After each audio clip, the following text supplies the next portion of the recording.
एक पत्नी ने पहले तो अपने पति को उसके परिवार से अलग करवाया। उसके बाद वह उसे ज़्यादा कमाने के लिए कहने लगती है और इसी चक्कर में यहाँ पर वह शराब पीने लगता है और बुरी तरह से इधर उधर घूमने लगता है। लेकिन उसके बाद जब पति बुरा लगने लगता है तो यहाँ पर पत्नी खुद ही अपने पति की सुपारी दे डालती है। कौन था वह पति और क्यों किया था पत्नी ने ये सब कुछ और उसके बाद उसके साथ क्या होता है, पूरी सच्चाई के बारे में जानने के लिए वीडियो को अंत तक जरूर देखें। नमस्कार दोस्तों, मेरा नाम है जीतू। आप लोग देख रहे हो ब्रेन डिमांड चैनल। झारखंड के अंदर एक डिस्ट्रिक्ट पड़ता है जिसका नाम बोकारो है और उस बोकारो डिस्ट्रिक्ट के अंदर एक गांव होता है जिस गांव के अंदर एक परिवार है और परिवार के अंदर दो बच्चे हैं। बड़ा लड़का जिसका नाम राकेश होता है और छोटा लड़का जिसका नाम सनी होता है। उनके घर में उनके माता पिता हैं। ज़्यादा रुपया पैसा तो उनके पास नहीं है। पिता खेती बाड़ी किया करते हैं और जो बड़ा लड़का राकेश है वह शादी के योग्य हो गया है।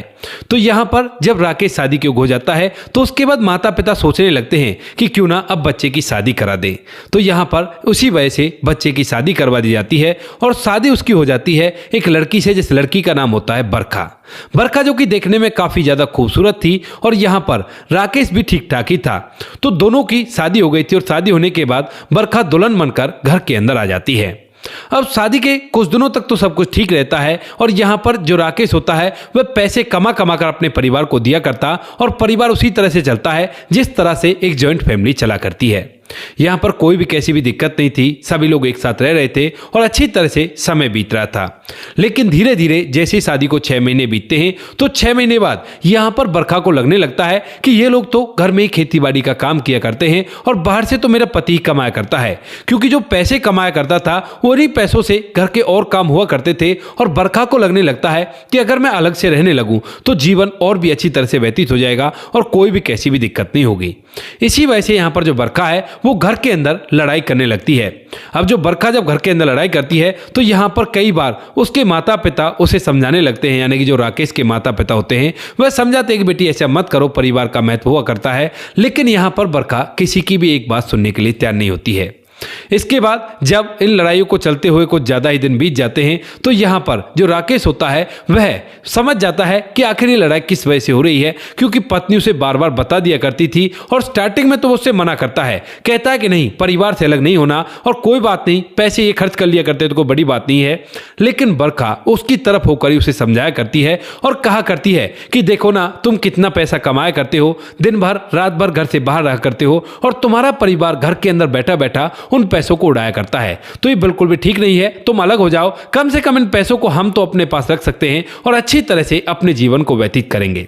ये बातें धीरे धीरे पति राकेश की समझ में आ जाती हैं और उसके बाद वह भी अपने घर वालों से छोटी मोटी बातों को लेकर लड़ाई करने लगता है। यहाँ पर जो छोटा भाई सनी होता है वह अपने भाई से बहुत ज्यादा प्यार किया करता था और जब ये बात पता चलती है कि बड़ा भाई इस तरह से घर में कह रहा है तो उसके बाद वह अंदर ही अंदर घुट घुट कर रोया करता है, लेकिन बाहर कुछ भी नहीं कह पाता है। इसके बाद धीरे धीरे कुछ समय बीतता है और कुछ समय बाद एक दिन एक छोटी सी बात को लेकर कहा सुनी बरखा स्टार्ट करती है, लेकिन उसका अंत ये होता है कि दोनों भाई एक दूसरे से अलग हो जाते हैं और माता पिता और छोटा भाई सन्नी अलग रहने लगते हैं और जो बड़ा भाई होता है वह अपनी पत्नी के साथ अलग रहने के लिए बोलने लगता है। माता पिता सोचते हैं कि कोई बात नहीं, ये तो संसार की रीत है, भाई में से भाई अलग हुआ करता है और माता पिता में से बेटे भी अलग हो जाया करते हैं, तो कोई बात नहीं, जब ये अलग रहना चाहते हैं तो इनको अलग ही रहने दो, खामा खाई इनका भी घर बसा रहेगा और हमारा तो छोटा बेटा है ना, ये हमारी देखरेख कर लेगा। ऐसा सोचकर माता पिता संतुष्टि कर लेते हैं और उसके बाद अपने बड़े बेटे को अलग कर देते हैं। अब बरखा का जो पति होता है राकेश वह अलग हो गया था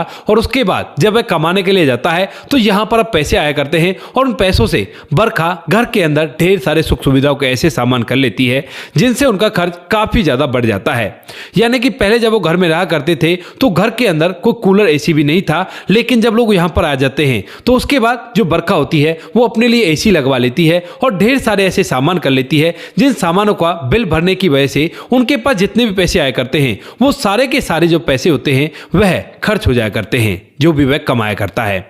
अब इस बात को देखते हुए यहाँ पर जो बरखा होती है, जब उसे लगता है कि उसके पति की कमाई कम रह रही है क्योंकि उसके शौक मौज में घाटा होने लगता है, तो वह अपने पति से कहा करती है कि और भी पैसे कमाओ, पैसे कम पड़ रहे हैं, घर का खर्च चलाना है और अब कैसे होगा। तो यहाँ पर जो पति है वो और भी ज्यादा कोशिश करता है और भी ज्यादा पैसे कमाने लगता है। लेकिन यहाँ पर अब जो बरखा थी उसे पैसे खर्च करने की कुछ ज्यादा आदत पड़ गई थी और उन पैसों से भी उनका गुजारा नहीं होता है। धीरे धीरे समय बीतता है और समय के साथ साथ अब पति पत्नी में मनमुटाव होने लगता है। लेकिन तभी जो राकेश है वह एक शाम अपनी पत्नी के पास बैठकर उसे समझाने लगता है। कहता है कि बरखा देखो, मैं जितने पैसे कमा सकता हूं उतने पैसे मैं कमा रहा हूं और इन्हीं से एडजस्ट करने की कोशिश करो। हम तो वहां पर इतना बड़ा परिवार रहा करता था, लेकिन उसके बाद भी ये पैसे कम नहीं पड़ते थे, लेकिन यहां पर आकर ऐसा क्या हो गया। तो यहां पर जो पत्नी होती है वो कहती है कि तुम्हें पता है कि घर कैसे बसाया जाता है और वहां पर तो हम लोग केवल समय व्यतीत कर रहे थे, लेकिन यहां पर जिंदगी जी रहे हैं। यहां पर जो राकेश होता है वो कहने लगता है कि अच्छा तुम ही बताओ कि फिर मैं क्या करूं। तो यहां पर पत्नी कहने लगती है कि तुम ना ऐसा करो, एक ऑटो ले लो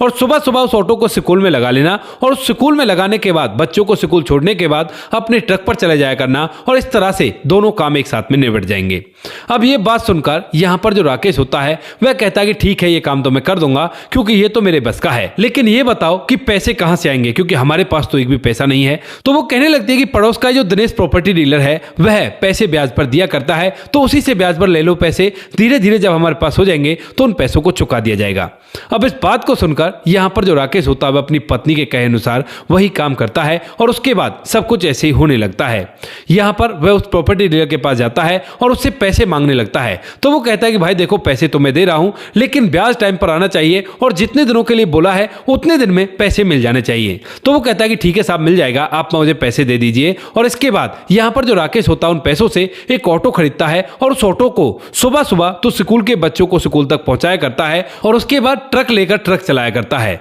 इस तरह की उसकी दिनचर्या हो जाती है कि उसे घर के लिए बहुत ही कम टाइम मिल पाता है क्योंकि यहां पर अब वह कमाई कुछ इस तरह से करने लगा था। अब जब उसे घर के लिए कम टाइम मिल जाता है तो वह अपनी पत्नी को कम टाइम दे पाता है और यह बात कहीं ना कहीं उसकी पत्नी जो बरखा होती है उसे बुरी लगने लगती है। यहां पर वह अपने पति से इस बारे में शिकायत भी करती है, लेकिन पति कहता है कि देखो, पैसे तो मैं कमा रहा हूं ना, इन पैसों से एंजॉय करो, लेकिन मेरे पास अब इतना टाइम नहीं है जिस टाइम को मैं तुम्हें दे सकूं। इसके बाद यहां पर पति पत्नी में इन बातों को लेकर मनमुटाव होने लगता है, लेकिन पत्नी फिलहाल कुछ नहीं कह पाती है क्योंकि उसने ही कहा था कि तुम ऑटो चलाओ और ऑटो चलाने के बाद अब उसके पास टाइम ही नहीं बचता है। इसके बाद धीरे धीरे 10 से 15 दिन बीतते हैं और 10-15 दिन बाद अचानक से जो बरखा होती है वह अपने पति से लड़ाई झगड़ा करने लगती है। कहती है कि फिलहाल तो हम दोनों हैं, लेकिन आने वाले समय में हमारे बच्चे आएंगे तो उन बच्चों का गुजारा इतनी सी कमाई से कैसे होगा। अब पति इस बात को सुनकर और भी ज्यादा परेशान हो जाता है और उसके बाद वह इस परेशानी के चलते शराब पीने लगता है। जब पति शराब पीने लगता है तो उसकी रही सही जो कमाई थी वह शराब में जाने लगती है और अब तक जिस प्रॉपर्टी डीलर का वह पैसा चुकाता हुआ आ रहा था उसका ब्याज भी नहीं चुका पाता है और इसी वजह से अब जो प्रॉपर्टी डीलर होता है वह उससे तगादा करने लगता है, यानी कि अपने पैसों को मांगने लगता है। लेकिन राकेश उसे बहाना लगा दिया करता है और धीरे धीरे कुछ दिन बीत जाते हैं।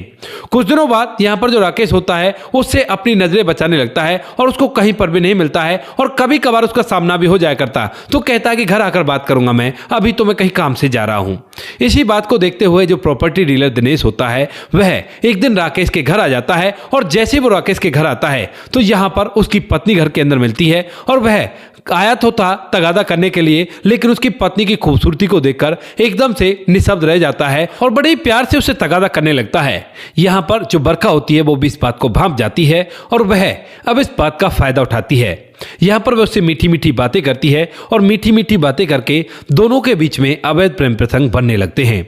यहाँ पर जब उन दोनों के बीच में अवैध प्रेम प्रसंग बन जाते हैं तो जो दिनेश होता है प्रॉपर्टी डीलर, ये तो अच्छा खासा पैसा कमाया करता है और इसी वजह से जो प्रॉपर्टी डीलर होता है वह उसके ऊपर खूब सारे पैसे उठाता है और ना ही अब उसके पति से उन पैसों को मांगता है। अब यहाँ पर यह बात कहते हैं ना कि ऐसी बातें छुपाई नहीं छुपती है, तो धीरे धीरे ये बात अड़ोस पड़ोस में पता चल जाती है और जब ये बातें अड़ोस पड़ोस में पता चलती हैं तो उसके बाद घूमते घूमते ये बातें राकेश तक भी पहुंच जाती हैं, जो राकेश ट्रक ड्राइवरी किया करता है और साथ में ऑटो भी चलाया करता है। जब उसे पता चलता है कि उसकी पत्नी उस प्रॉपर्टी डीलर के साथ ऐसा ऐसा कर रही है तो उसके बाद वह इस बात को सुनकर काफी ज्यादा दुखी होता है और मन ही मन ये सोचने लगता है कि अब क्या किया जाए, लेकिन वो डायरेक्ट कोई एक्शन नहीं लेता है। वो सोचता है कि मुझे अपनी पत्नी को रंगे हाथों पकड़ना है, लेकिन इसके चलते वह शराब कुछ ज्यादा ही पीने लगा था। यानी कि पहले भी शराब पिया करता था, लेकिन अब तो हर दम वह नशे नशे में चूर रहना चाहता है ताकि उसे ये बातें याद ना आए। इधर यहाँ पर राकेश का जो परिवार होता है, यानी कि उसकी माता, पिता और उसका जो छोटा भाई होता है, उन सभी को भी ये बातें पता चल जाती हैं कि यहाँ पर राकेश काफी ज्यादा मुसीबत में है। उसकी पत्नी ने ऐसा ऐसा कर दिया है और अब वह पूरी तरह से शराब के नशे में चूर रहा करता है। उन लोगों को इस बात का दुख तो बहुत होता है, लेकिन राकेश ने खुद ने फैसला किया था उनको छोड़ने का, तो इसी वजह से वह उससे कुछ भी नहीं कहते हैं। लेकिन जो छोटा भाई सनी होता है वह अपने भाई को देखकर काफी ज्यादा परेशान रहता है।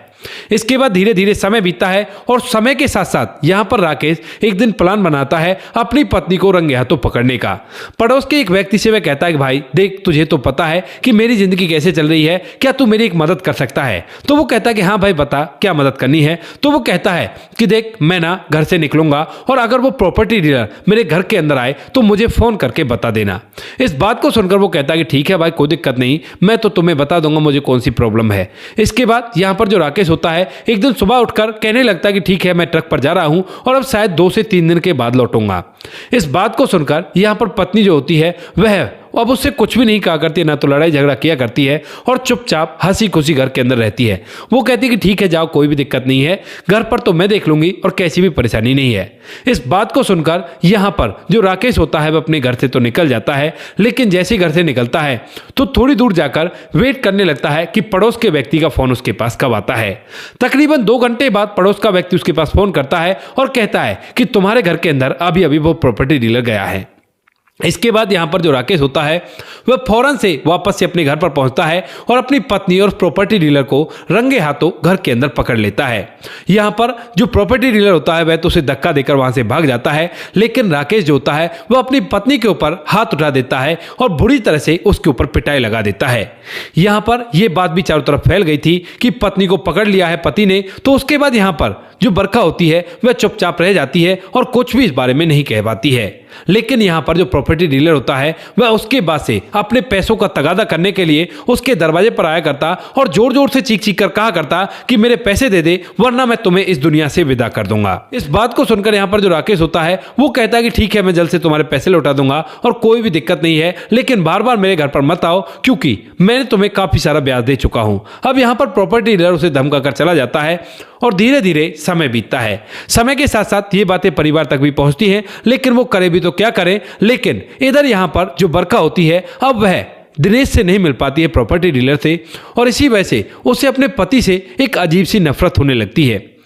यहाँ पर वह एक दिन अपने प्रेमी से बात करती है, दिनेश से, और कहती है कि यार अब कैसे करें, मुझे तो तुमसे मिलना है लेकिन मेरा पति आड़े आ रहा है, अब इसका कुछ ना कुछ तो करना होगा। तो जो प्रेमी होता है वो कहने लगता है कि क्या करना चाहती हो? तो वो कहती है कि किसी भी तरह से इसे इस दुनिया से विदा कर दो, तो उसके बाद तो हम दोनों को एक होने से कोई रोक नहीं सकता। अब इस बात को सुनकर यहाँ पर जो प्रॉपर्टी डीलर होता है वो कहने लगता है कि देखो मेरे बस की बात तो नहीं है, लेकिन हाँ अगर कोई पैसों से ये काम कर दे तो कोई बात नहीं, मैं पैसे दे दूंगा और तुम किसी से बात कर लो। अब इस बात को सुनते ही बरखा के दिमाग में एक नाम आता है जो नाम था मधुबाला। मधुबाला जो कि पासी के गांव की रहने वाली थी और उसका पति पैसे लेकर इस तरह के काम किया करता था, और इस बात को सुनकर वह सोचने लगती है कि क्यों ना उससे बात की जाए। यहाँ पर वह कहती है कि ठीक है, मैं बात करती हूँ, बात करके तुम्हें बता देती हूँ। और इसके बाद जो बरखा होती है एक दिन मधुबाला के घर जाती है और वहां पर उस मधुबाला से कहने लगती है कि मुझे ना अपने पति को इस दुनिया से विदा करना है, बताओ क्या तुम्हारा पति ये काम कर सकता है? इस बात को सुनकर जो मधुबाला होती है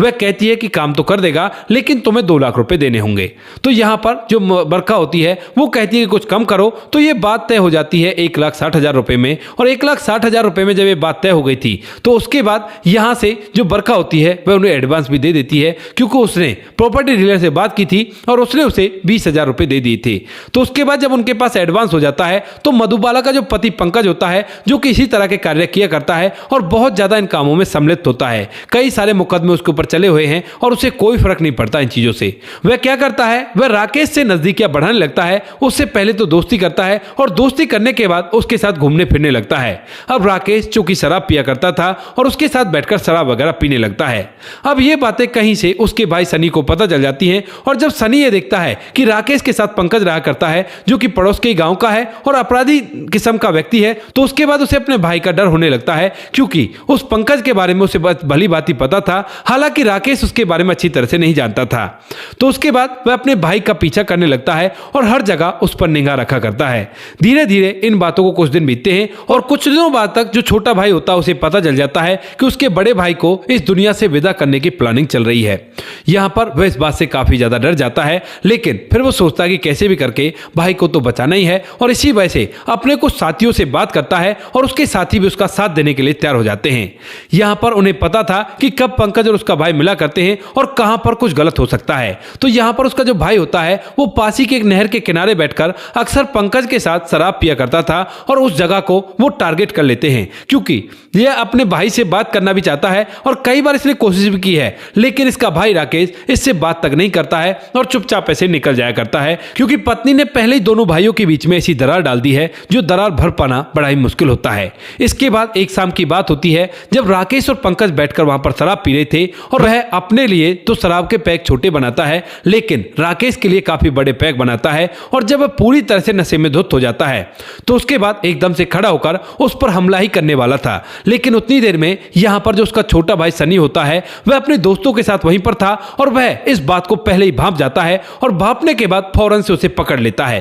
पकड़ने के बाद जैसे ही वो उसे पकड़ता है तो यहाँ पर अब तक राकेश को भी महसूस हो गया था कि पंकज उसके ऊपर वार करने वाला था और वह कैसे भी करके उसे दुनिया से विदा करना चाहता है। तो उसके बाद उसका भी शराब का नशा ढीला हो जाता है और वो कहने लगता है कि पंकज, मैं तो तुम्हें अपना दोस्त समझता था, लेकिन तुम ये क्या कर रहे थे। तो यहाँ पर जो पंकज है वो कहने लगता है कि अरे मैं ऐसा कुछ भी नहीं कर रहा था, तुम्हें बहम हुआ होगा, शायद तुम्हें नशा ज्यादा हो गया है। लेकिन तभी यहाँ पर जो उसका भाई सनी होता है वह अपने दोस्तों के साथ मिलकर उसकी अच्छी तरह से खातिरदारी करता है और कहता है कि सच सच बता आखिर बात क्या है। तो यहाँ पर जो पंकज होता है जब उसे लगता है कि ये काफी जन है और ये उसके साथ बहुत कुछ गलत कर सकते हैं तो वह तोते की तरह सारी कहानी राकेश के सामने बयां कर देता है। जब राकेश इस पूरी कहानी को सुनता है तो सुनने के बाद उसकी आंखें फटी के फटी रह जाती हैं और वह अपने भाई की तरफ देखकर अपनी आंखों में आंसू ले आता है, भाई के गले लिपटता है और कहता है कि भाई आज तूने बचा लिया, वरना मैं तो इस दुनिया को छोड़कर विदा ही हो जाता। उसके बाद यहाँ पर जो राकेश होता है वह कहता है कि ठीक है भाई, अगर ऐसी बात है तो सबसे पहले उसको इस घर से निकालेंगे जिसने हम दोनों भाइयों को अलग किया और उसके बाद हम मुझे इस दुनिया से विदा करना चाहती है। यह बात सुनकर यहाँ पर जो सनी होता है वो कहता है कि ठीक है भाई, अगर आपकी ऐसी इच्छा है तो बेशक से ऐसा ही कर लो। लेकिन तभी राकेश के दिमाग में आता है कि अगर ऐसा कुछ वो करेगा तो वो ढेर सारे झूठे मामले दर्ज करवा के उसको ही उल्टा पुलिस थाने के चक्कर में पाड़ देगी, तो उसे कुछ और करना चाहिए। यहाँ पर वह अपने भाई से कहता है कि भाई ऐसा भी हो सकता है। तो सनी कहता है कि हाँ भाई ऐसा तो हो सकता है, लेकिन तभी यहाँ पर जो सनी है वो कहता है कि एक चीज से नहीं होगा। तो भाई कहता है कि बताओ कैसे नहीं होगा। तो वो कहने लगता है कि ये है ना हमारे पास। वह पंकज की तरफ इशारा करता है और इसके बाद दोनों भाइयों के चेहरे पर मुस्कान आ जाती है। उसके बाद वो लोग उसे अपने साथ लेकर सीधा उस घर के अंदर जाते हैं और वहां पर जाकर जो बरका होती है उसे खूब खरी खोटी सुनाने लगते हैं। यहाँ पर उन लोगों ने पंकज के बयान का एक वीडियो भी बना लिया था और उस वीडियो को दिखाकर अपनी पत्नी को धमकाने लगते हैं और कहते हैं कि निकल जाए इस घर से चुपचाप ही और ना ही को केस करना, वरना देख लेना तुम और तुम्हारा प्रेमी सीधा जेल जाएंगे, क्योंकि ये वीडियो हमारे पास है और इसने भी बोल दिया कि ये मुकरेगा नहीं, बिल्कुल इस बात की गवाही दे देगा। इस बात को सुनकर जो पत्नी बरका होती है एक बार तो माफी मांगने की कोशिश करती है, लेकिन राकेश उसे धक्के देकर घर से बाहर निकाल देता है और कहता है कि अगर कोई भी कोर्ट की कार्रवाई हुई तो उसके बाद ये सारे के सारे सबूत मैं पेश कर दूंगा और फिर देख लेना तुम क्या होता है। यहाँ पर जो पत्नी होती है वो चुपचाप अपने मायके में जाकर बैठ जाती है और किसी को इस बारे में कानो कान खबर नहीं होती है, ना ही को कोर्ट केस होता है और राकेश अब अपने परिवार के साथ रहने लगा है। तो दोस्तों ये थी आज की कहानी। आपको जैसी भी लगी हो कमेंट सेक्शन में बता देना। वीडियो अगर अच्छी लगी हो तो वीडियो को लाइक और चैनल को सब्सक्राइब जरूर करें ताकि हमें थोड़ा सा हौसला मिल सके आप लोगों के लिए ऐसी अच्छे वीडियो बनाने के लिए। इन कहानियों को सुनाने का उद्देश्य किसी को परेशान करना बिल्कुल भी नहीं है।